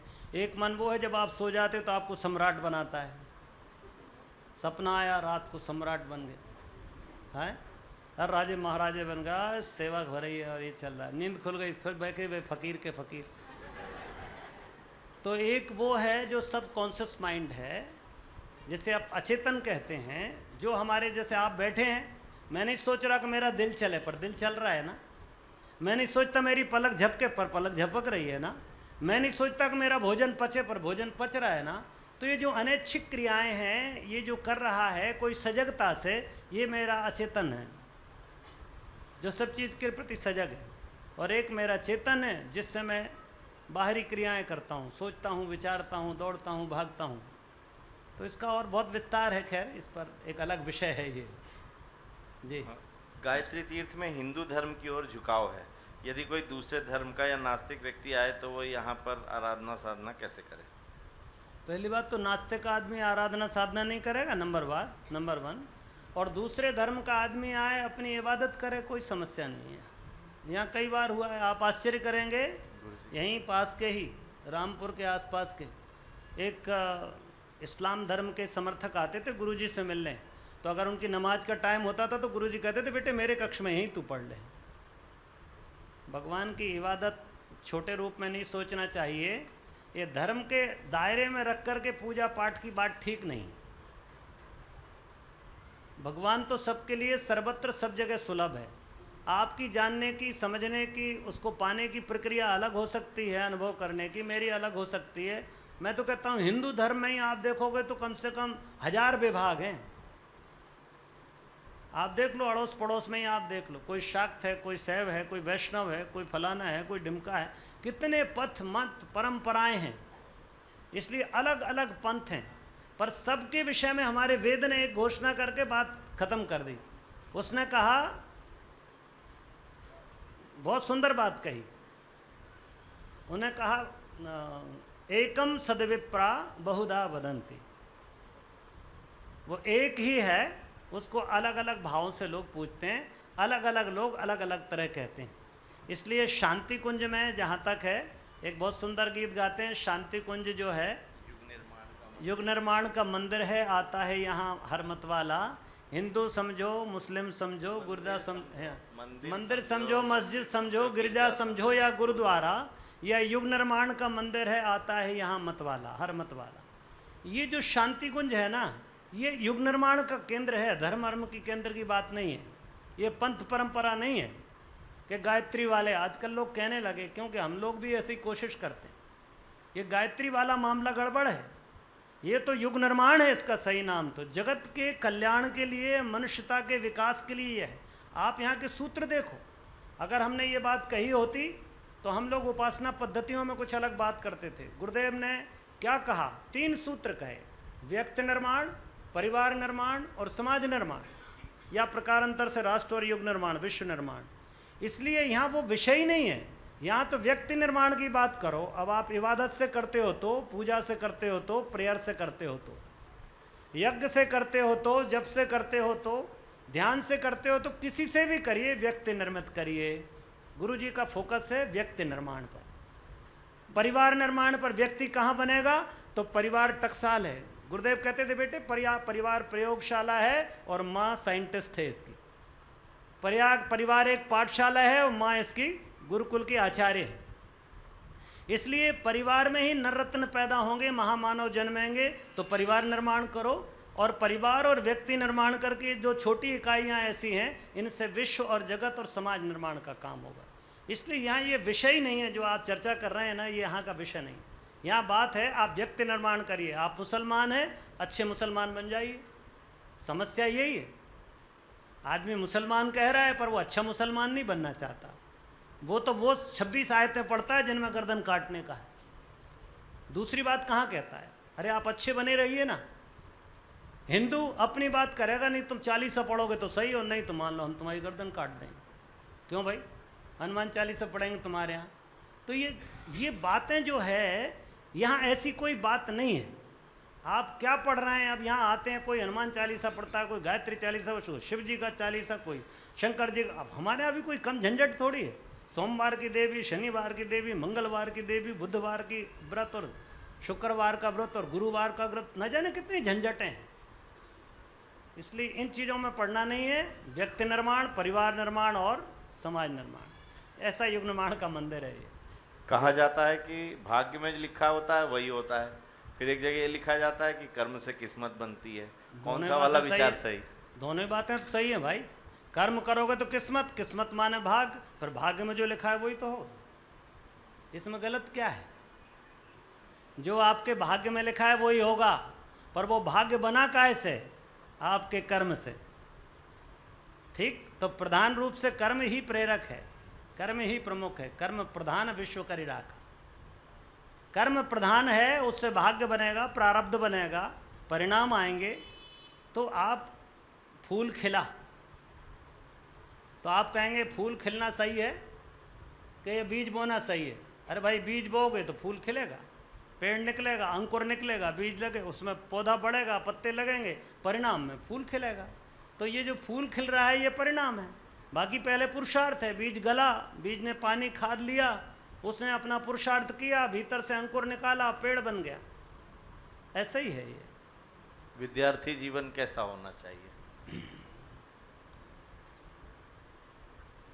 अब भाई शास्त्रों में कही हुई बातें तो अलग हैं, काक दृष्टि क्या क्या है, बको ध्यानम, फलाना चेष्टा, ये लोगों ने अपने अनुभव से उनको शब्दों में बांधा है, ठीक है ना। परंतु विद्यार्थी जीवन का मतलब है निर्माण की अवस्था, जीवन निर्माण की अवस्था। और विद्यार्थी जीवन का मतलब है गृहस्थ में प्रवेश करने की पात्रता विकास, ठीक है। सारा खेल यही है। तो आपके मकान की नींव कैसा होनी चाहिए, वैसे ही विद्यार्थी का जीवन होना चाहिए, विचार से, कर्म से, भाव से, तीनों से परिपुष्ट। तो विद्यार्थी जीवन वो इकाई है, वो प्रारंभिक चरण है जिसके आधार पर आप आगे बढ़ेंगे। तो ये चरण मजबूत होना चाहिए, फाउंडेशन मजबूत होना चाहिए। अब फाउंडेशन मजबूत करने के लिए, आपके जीवन को मजबूत बनाने के लिए जितने साधन हैं, जितनी व्यवस्थाएं हैं, जितने कार्यक्रम हैं, वो सब करने योग्य विद्यार्थी जीवन में ही है। इसलिए निर्माण की अवस्था है। अब उसको शास्त्रकारों ने अपनी अपने तरह कह दिया कि कौए के समान ध्यान हो, उसके बगुले के समान ध्यान हो, काक के समान दृष्टि हो, और कुत्ते के समान नींद हो। अभी कहने में अच्छा नहीं लगता, कुत्ते बिल्लियों की बात हमसे क्यों कर रहे हैं, हम तो आदमी हैं, ठीक है। पर अब किसी ने अपनी तरह कहने का ढंग बनाया है। हम कोई कुत्ते बिल्ली हैं क्या, कौवे हैं, कहले कौवे के समान बनो। अरे कौवे के समान क्यों बनेगा भाई? आप कहिए कि आपकी दृष्टि साफ रहनी चाहिए, तेज रहनी चाहिए, हर चीज़ दिख जाए। तो कौवा, वहाँ आदमी को कौवा नहीं बनना है, ना बगुला बनना है आपको, बगुला भगत हो जाओगे आप। अब बको ध्यानम, तो बको ध्यानम को तो बहुत त्रुटिपूर्ण माना है कि ध्यान लगा दिखता है पर मछली दिखी खट से पकड़ लेता है और लगता है ध्यान कर रहा है, ध्यान नहीं कर रहा, वो अपने मतलब में लगा हुआ है। तो वहाँ मतलब है एकाग्रता से। तो श्वान निद्रा तो कुत्ते के समान, कुत्ते के समान क्यों सोएंगे, हम आदमी जैसे सोएंगे भाई। इसलिए आपको यही दृष्टि रखनी है कि विद्यार्थी जीवन आपकी निर्माण की अवस्था है, किसी फील्ड में कमज़ोर नहीं होना है, भावनाओं से भी, विचार से भी और शरीर से भी। तो शरीर से, तीन शरीरों की जो बात कही, स्थूल सूक्ष्म कारण, तीनों में पुष्टि चाहिए। एक होलिस्टिक अप्रोच होनी चाहिए आपको समग्र विकास की। बहुत मन से कमज़ोर रह जाएं और बहुत सारी डिग्री ले लें, कुछ नहीं कर पाएंगे, 10 बार सोचें करूं कि नहीं करूं, करूं कि नहीं करूं, इसी में तुम्हारा ऑफिसर कहेगा तुम्हें यार दूसरी जगह जाओ, कोई निर्णय वाले को यहाँ बिठाओ, है ना। डिसिसिव होना चाहिए, शरीर से स्वस्थ होना चाहिए विद्यार्थी को, यही तो सब बातें हैं। इसमें लिखा हुआ है कि पूर्व में दतिया के गुरुजी से दीक्षा ली है, तो क्या दोबारा ले सकते हैं? और एक और बात कोई पूछ रहे हैं कि गुरु का प्रत्यक्ष मार्गदर्शन कैसे प्राप्त करें आध्यात्मिक विकास के लिए? क्या कोई गायत्री के सिद्ध साधक से भी मार्गदर्शन प्राप्त कर सकते हैं? भैया गुरु बनाने की बात जहाँ तक है, इसमें गुरु का महत्व कम है और चेले का महत्व ज़्यादा है। हर आदमी का दरवाजे भगवान हर दिन खटखटाता है, सूरज जो खोलता है उसके घर में आता है। सूरज भी अपने मन से ज़बरदस्ती आपके घर में नहीं आ सकता। तो जहाँ गुरु देवो भव कहते हैं, वहाँ शिष्य देवो भव भी। तो शिष्य की भूमिका महत्वपूर्ण है। आप इससे कोई फर्क नहीं पड़ता आपने पहले किसको गुरु बनाया है। अलग अलग व्यवस्थाओं के अलग अलग गुरु हैं। आपने 50 गुरु अभी बना रखे हैं। केमिस्ट्री का गुरु अलग है, फिजिक्स का गुरु अलग है ना। तो अलग अलग गुरु हैं अभी भी आपके, इसलिए छोटा बड़ा हो सकता है, अलग अलग विषय का हो सकता है। जब गायत्री महाविद्या की, जीवन विद्या की बात करें तो गुरुजी से अच्छा कोई गुरु नहीं। आप गुरुदेव को गुरु बनाइए और गुरुजी के प्रत्यक्ष मार्गदर्शन की ज़रूरत नहीं होती। मैं आपसे फिर कहता हूँ, एक तो होता है शिक्षक जो विषय पढ़ाता है, विषयों की जानकारी देता है। एक होता है आचार्य जो आचरण सिखाता है। एक जो गुरु है जो अंतश्चेतना है, जैसे आप सदगुरु भी कहते हैं, जो आपके अंतःकरण में ही निवास करता है, तब वो ब्रह्मा विष्णु और महेश है। कोई व्यक्ति ब्रह्मा विष्णु महेश नहीं होता। गुरुर्ब्रह्मा गुरुर्विष्णु गुरुदेव महेश्वर। अरे ये गुरु जो ब्रह्मा विष्णु महेश से, गुरु साक्षात परब्रह्म, जो परब्रह्म साक्षात है, तो वो कोई बाहर रहने वाला आदमी नहीं होता। वो आपके अंतस्थल में बैठी हुई वही चेतना है जो निरंतर आपको प्रेरणा देती है। वो गुरु जब जागृत हो जाता है इस अभ्यास से, तो फिर आपका जीवन कभी भटकता नहीं है, फिर आप लक्ष्य तक जरूर पहुंचते हो। वो आपके साथ देता है। और आपको बताता हूँ, गुरु कभी आपके साथ नहीं जाता, आपको प्रेरणा देता है, बताता है और आपको लक्ष्य तक पहुंचा देता है। इसलिए गुरु बनाइए तो किसी ऐसे व्यक्ति को, सिद्ध को बनाइए जिसने जीवन के उस परम सत्य को पा लिया है। और गुरुदेव से अच्छा इसमें कोई नहीं है। उसमें स्थूल सूक्ष्म होने की डिवीजन नहीं करने की आवश्यकता है कि वो सूक्ष्म है कि स्थूल शरीर में, कोई फर्क नहीं पड़ता। हम इसमें अब जीवन लक्ष्य से जुड़ा हुआ प्रश्न है, हम कौन है, हमारे जीवन का उद्देश्य क्या होना चाहिए, हम असमंजस में फंसे रहते हैं। ये एक प्रश्न है कि मानव जीवन का लक्ष्य और उद्देश्य क्या है। भाई आप सीधी सीधी बात है, आप परमात्मा के अंश हैं और आपको जीवन लक्ष्य क्या होगा, तो जीवन का लक्ष्य जीवन ही है। इस जीवन के प्रति समझ पैदा कर लेना, इस जीवन के प्रति बोधयुक्त हो जाना, इस जीवन का विकास कर लेना, इसको उद्घाटित कर देना। स्वामी जी ने कहा उपनिषदों से, every soul is potentially divine and by controlling external and internal forces, वो कहते हैं मैनिफेस्टेशन ऑफ डिविनिटी। तो मैनिफेस्टेशन ऑफ डिविनिटी, भीतर की दिव्यता का प्रकटीकरण, यही जीवन लक्ष्य और कुछ नहीं। बाकी जीवन यापन का काम अलग हो सकता है। तो जीवन यापन में और जीवन लक्ष्य में भेद है। जीवन यापन के साधन होंगे, वो इकट्ठे किए जा सकते हैं, पर जीवन लक्ष्य तो हर व्यक्ति का एक ही है, अपनी दिव्यता को जानना, जो आप हैं उसका बोध हो जाना। क्योंकि हम बिना बोध के घूम रहे हैं सब कुछ, सारा ज्ञान भीतर भरा पड़ा है, बाहर टटोलते रहते हैं। तो भीतर की अगर जागृति हो जाए तो फिर सब चीज़ें अपने आप परम स्थल पर उपलब्ध हैं आपको। बस यही दो बातें। इसमें एक ने पूछा है कि सुबह की बात से जोड़ के कि ये कहा जाता है कि हमारी संस्कृति सनातन है और हमें जीवन जीने की कला सिखाती है, मगर आज बहुत सारे लोग हैं जब इस रास्ते पर चलने की कोशिश करते हैं तो उनको पाखंड सिद्ध करने लगते हैं। संस्कृति के रास्ते पर यदि हम चलते हैं तो नहीं, तो पाखंड करोगे तो पाखंड सिद्ध करेगा। दिखावा करोगे, यहाँ चोला चढ़ा रहे हैं, वहाँ पानी चढ़ा रहे हैं, इसी को धर्म समझ लेते हैं और सोचते हैं कि भगवान को फुसलाया जा सकता है। गुरुजी ने इसका सीधा एक सिद्धांत बताया, ईश्वर सर्वव्यापी और न्यायकारी है। जो ऐसा मानकर उसके अनुशासन को अपनाता है वही सच्चे अर्थों में भक्त है। ध्यान रखना, ये पूजा पाठ बाहर के दिखावे में इंटरेस्ट बहुत है, ये आवश्यक है, परंतु इसका उद्देश्य है, ये कर्मकांड है। ध्यान रखना, हम क्या समस्या होती है कि हम साधन को साध्य मान लेते हैं। आप बस में बैठे और बैठते से ही कहो यही दिल्ली है, तो गड़बड़ हो जाएगी ना। आप वहाँ दिल्ली से बस में बैठे तो वहीं सोच लेते हरिद्वार, तो बस हरिद्वार नहीं हो सकती, बस आपको हरिद्वार ला सकती है। तो साधन और साध्य इन दोनों में भेद करना पड़ेगा, तब जा कर के आपको सब चीज़ें स्पष्ट हो जाएंगी। जी, एक भाई तो सुबह से ही ये भी प्रेरित प्रश्न है, वो कह रहे हैं कुंडलिनी जागरण क्या है और कैसे करें। मेरी तो नहीं जगी भैया, आप देखिएगा कोई जानता हो।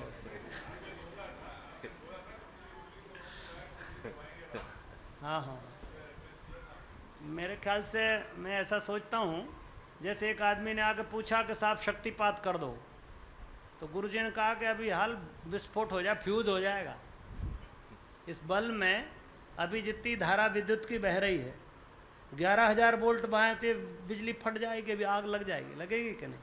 ये कुंडली के चक्कर में नहीं फंसने का है। ये कुंडली के चक्कर में आप कुंडली हो तो आप खुद ही कुंडली बन जाओगे, बता रहा हूँ, घन चक्कर हो जाओगे। और फिर आप इसको जगाने की कोशिश करोगे बिना किसी साधना के। गुरुदेव ने कहा बेटे एक एक स्तर की बात है, ये ऐसा नहीं है कि आप सीधे कुंडल, आप एकदम लास्ट टारगेट सीधे कह ले हिमालय की चोटी पर खड़ा होना चाहता हूँ, तो हाथ पैर तोड़ लोगे, कूदोगे तो। अरे 29,000 फीट के हिमालय पे चढ़ना है तो 29 कदम के एक एक कदम 29 इंच का उठाते चलो, पहुँचोगे। पर आदमी सोच रहा है सीधे कुंडलनी जग जाए। अब कुंडलनी जगेगी, ये यंत्र भी तो कुंडलनी जागने की ताकत पैदा हो जाए तो उसको सहने की क्षमता तो होनी चाहिए। इसलिए कुंडली जगाना वो ठीक बात है, शक्ति का स्रोत है। दो चीज़ें हमारे यहाँ कहते हैं, एक साध्य है परमात्मा जिसे ऊपर के हम सहस्त्रार के रूप में, सहस्त्रदल कमल के रूप में जानते हैं। एक हमारी कुंडलनी है, वो पंचकोश है और 60 चक्र जागरण की प्रक्रिया है। परंतु ये उपासना, साधना, आराधना की एक क्रमगत व्यवस्था है। तो आप उस व्यवस्था से चलेंगे तो ठीक है। और लंबी प्रक्रिया है, कोई आदमी किसी के सिर पे उंगली लगा दे तो ऐसा, भैया कभी भी देखना शक्तिपात नहीं होता, शक्ति का संचार होता है। हमारे यहाँ बहुत गलत भाषाएं चल गई हैं। लोग कहते हैं शक्तिपात कर दो। शक्तिपात करोगे तो बिजली गिरती देखे नहीं, पेड़ जल जाते हैं, आदमी जल जाता है।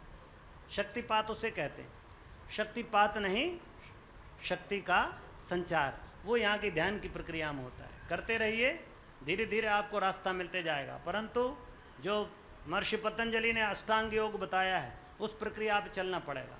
आप सीधे समाधि लगा रहे हैं, यम नियम का हिसाब किताब ही नहीं है कहीं, ना दिनचर्या व्यवस्था, ना खान पान व्यवस्था, ना सत्य का ध्यान, ना ब्रह्मचर्य का ध्यान। और सीधे आप समाधि में जाओगे तो मामला गड़बड़ हो जाएगा, बोरा जाएगा, आदमी पागल हो जाएगा। इसलिए एक लंबी प्रक्रिया है। हम साइंस के विद्यार्थी हैं, हमको विश्वास कम होता है, कुछ ऐसा बताइए जिससे विश्वास होने लगे।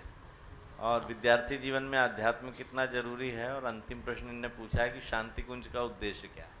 हम तो यही कहते हैं, विश्वास मत करो भैया, श्रद्धा करो। श्रद्धा और विश्वास में एक अंतर है। विश्वास उधारी होती है। इनने कह दिया ये शांति कुंज बहुत अच्छा है, आपने मान लिया। आपने कह दिया दिल्ली बहुत अच्छी है, हमने मान लिया। ये पढ़ा हुआ, ये समझा हुआ, बोला हुआ, किसी का दिया हुआ है। इसको, इस विश्वास को जब आप अनुभूति में लाते हो तो ये श्रद्धा बन जाती। इसलिए विश्वास कर लेना। आपने विश्वास कर लिया ना ईश्वर है, और जब हम विश्वास कर लिए तो खोजने की क्या ज़रूरत है, हमने मान लिया ईश्वर है, बात खत्म हो गई। तो आपका अनुसंधान समाप्त हो जाता है। अगर आप विश्वास पर टिक गए तो अनुसंधान समाप्त है, कहीं कुछ प्राप्ति नहीं होगी। विश्वास से आगे की लाइन चलनी पड़ती है। आदमी एक हाइपोथेसिस लेता है, एक साइंटिस्ट, ऐसा हो सकता है, एक विश्वास करता है कि ऐसा हो जाएगा, उस पर प्रयोग करता है। प्रयोग करने के बाद में जो सत्य उभर कर आता है, उससे उसकी श्रद्धा जमती है, उसका फिर दृढ़ता आती है, सत्य पता लगता है। इसलिए श्रद्धया सत्य माप्यते है, विश्वास से सत्य प्राप्त नहीं होता। श्रद्धया सत्य माप्यते। तो इसलिए विश्वास की बात नहीं है, विश्वास प्रारंभिक अवस्था है। साइंस भी विश्वास पे ही हुई है। कोई भी आपकी इवेंट, कोई भी इन्वेंशन बिना विश्वास के नहीं होती। शुरुआती है विश्वास, और अंतिम में जो उपजती है वो श्रद्धा है, वो सत्य है। ठीक है। इसलिए विश्वास अकेली ऐसा नहीं, किसी कहने पे विश्वास करने वाली आदत मत डालना, ये धोखे में डाल दिए। बाबा लोग इसी का फ़ायदा उठा रहे हैं। कचौड़ी लाल रंग की चटनी डाल के खाना, ये विश्वास करा दिया, आप खा रहे कचौड़ी। मोजे जो जुराबें हैं थोड़ी लंबी वाली पहनना, नहीं ले आना, अब ये फालतू की बातें हैं। इसलिए इन चक्करों में ना फंसें। और रही बात शांतिकुंज के ध्येय की, तो मैंने आपसे कहा कि ये युग निर्माण का केंद्र है। व्यक्ति निर्माण यहाँ का मुख्य कार्यक्रम है, और व्यक्ति निर्माण से समाज, परिवार और समाज निर्माण की व्यवस्था, अर्थात सारे जगत को एक नए सिरे से गढ़ने की व्यवस्था है। नए मनुष्य को बनाने की कार्यक्रम यहाँ की कार्यक्रम, यहाँ का उद्देश्य एक नया मनुष्य बनाइए। एक ये जो पूजा पाठ से खुश होने वाला खुशामद खोर भगवान मत बनाइए। इसके स्थान पर एक ऐसा परमात्मा बनाइए जो, मैंने जैसे कहा आपसे, जो सर्वव्यापी और न्यायकारी हो, जो अपने अनुशासन को मानने वाले को प्यार करता हो, जो सबके प्रति न्याय करता हो, जो सर्वत्र देखने वाला है, ऐसा परमात्मा चाहिए। ऐसा नहीं कि मंदिर में बैठा है परमात्मा, घर में गड़बड़ काम करो, गादी पे बैठकर डंडी मारो और हनुमान जी के यहाँ प्रसाद चढ़ा के आओ, ये काम नहीं चलेगा। तो शांतिकुंज शुद्ध रूप से विचार क्रांति का केंद्र है। यहाँ का जो मूल ध्येय है, आदमी का चिंतन बदला जाए, अचिंत चिंतन से मुक्ति दिलाई जाए, एक सच्चा सोच विकसित किया जाए और एक अच्छा और सच्चा नागरिक पैदा किया जाए। इसी उद्देश्य को लेकर शांतिकुंज काम करता है। इसमें ये अपने धर्म की पुरानी मान्यताओं से नाराज हैं व्यक्ति, इसलिए प्रश्न में वो भाव झलक रहा है। आपने गायत्री मंत्र के माध्यम से हमें बहुत कुछ बताया, परंतु मैं इस धर्म के इस मंत्र को कैसे स्वीकार कर लूँ जहाँ इंसान को इंसान न समझा जाता हो, इसमें वर्ण व्यवस्था का जाल बनाया हुआ हो, मैं इस धर्म को कैसे विश्वास करूं? नहीं तो आपने वर्ण व्यवस्था पढ़ी क्या? क्या है? आप मित्र, आप शायद अध्ययन नहीं किए हैं। वर्ण व्यवस्था जैसी कोई व्यवस्था है ही नहीं। वर्ण व्यवस्था पूर्ण वैज्ञानिक है, और वर्ण व्यवस्था से मुक्त समाज कभी रहा ही नहीं है। आज भी आपके दफ्तर में वर्ण व्यवस्था है, एक व्यवस्था की दृष्टि से देखो तो आज भी आपके यहाँ एक बड़ा अधिकारी है, फिर एक अकाउंटेंट है, फिर आपका एक सुरक्षा गार्ड है, फिर आपका एक चपरासी है ना, चारों। कहाँ नकार सके आप, कहाँ मुक्त हैं आप। और रही बात वर्ण व्यवस्था की, तो धर्म में से कोई बाधा नहीं है। हमारे धर्म की यही विशेषता है कि जो जिस धर्म में है, इसे धर्म भी कहते हैं, वर्णाश्रम धर्म। ये धर्म जो है, जैसे मान लीजिए ब्राह्मण है, तो ब्राह्मण का आशय ये जात वाले ब्राह्मण की नहीं है। अरे ब्राह्मण तो वो आदमी है जो किसी चीज़ के अनुसंधान में अपने घर परिवार द्वार दरबार को लात मार करके, लंगोटी लगा करके जंगल में रह करके साधना कर रहा है और जीवन के सत्य को पहचानता है। मैं उस वैज्ञानिक को ब्राह्मण कहता हूँ जो अपने अनुसंधान के लिए रात दिन एक कमरे में बंद हो जाता है, 15-15 साल तक बाहर नहीं निकलता और सत्य को लेकर के बाहर आता है, वो ब्राह्मण होता है। ब्राह्मण का मतलब है वो अपने शोध और अनुसंधान से परमात्मा को पाने की कोशिश करता है, वहाँ भी मार्ग है। क्षत्रिय का मार्ग है कि वो युद्ध करता है, वो देश की रक्षा करता है, इसलिए वो अपने क्षत्रिय धर्म का निर्वाह करते हुए भगवान को पाता है। भगवान कृष्ण क्षत्रिय धर्म में दीक्षित है, क्षत्रिय है वो अर्जुन। उससे कहते हैं तू इसी धर्म से प्राप्त कर, पर धर्म भयावह है, तू ब्राह्मण बनने की कोशिश मत कर।